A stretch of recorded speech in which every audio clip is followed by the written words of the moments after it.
Ok, deuxième partie du deuxième exercice. Je vais vous montrer quelque chose. J'ai affiché les esquisses de la version 2B et de la version 2A.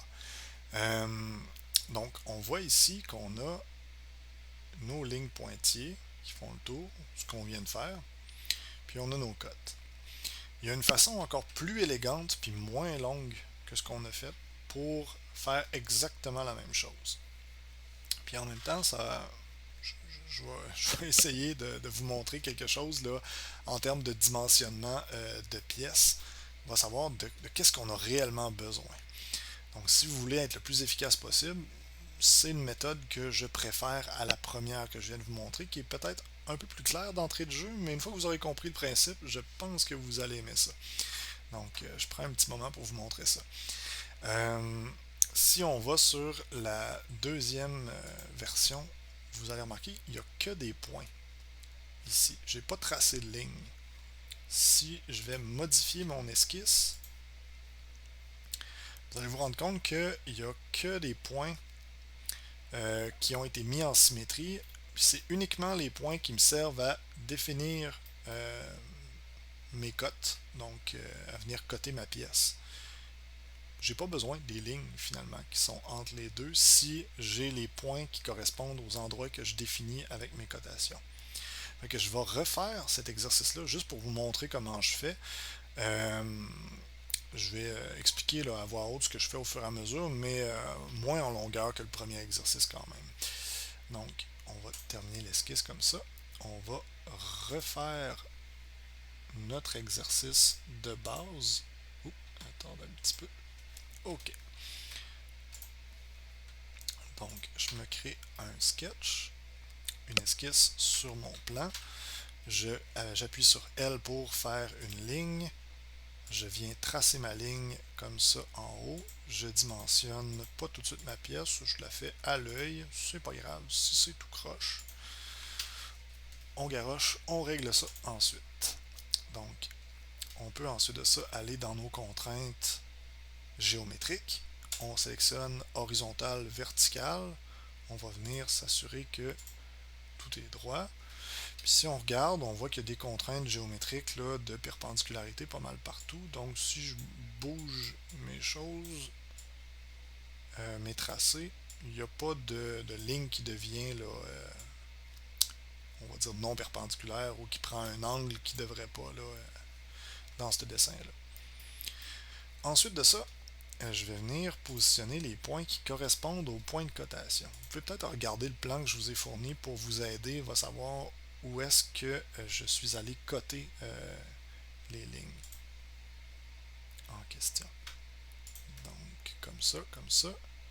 C'est pas mal tout, je pense. Au pire, si on a encore du bleu, on ajustera en conséquence.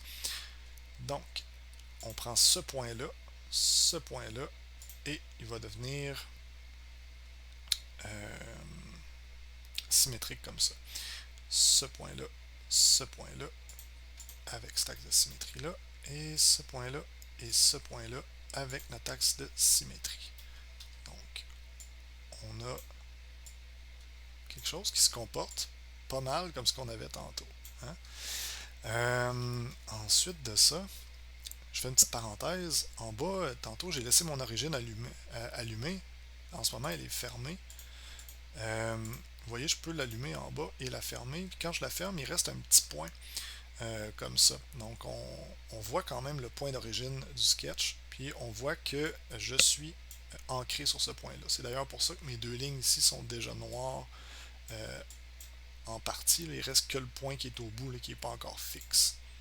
Pareil de ce côté-là ici. Donc, d'un point de vue géométrique, ça c'est contrainte. On va dimensionner notre pièce. Donc, la portion du haut, on sait qu'elle mesure 40. Donc, j'ai appuyé sur D, je suis allé déposer ma cote, et puis ensuite de ça, j'ai entré la valeur de 40. Ensuite de ça, je peux appuyer sur échappe pour sortir de ma fonction. On va recommencer du début. On va appuyer sur D pour aller sortir notre outil de cotation. On va aller chercher nos deux petits points comme ça.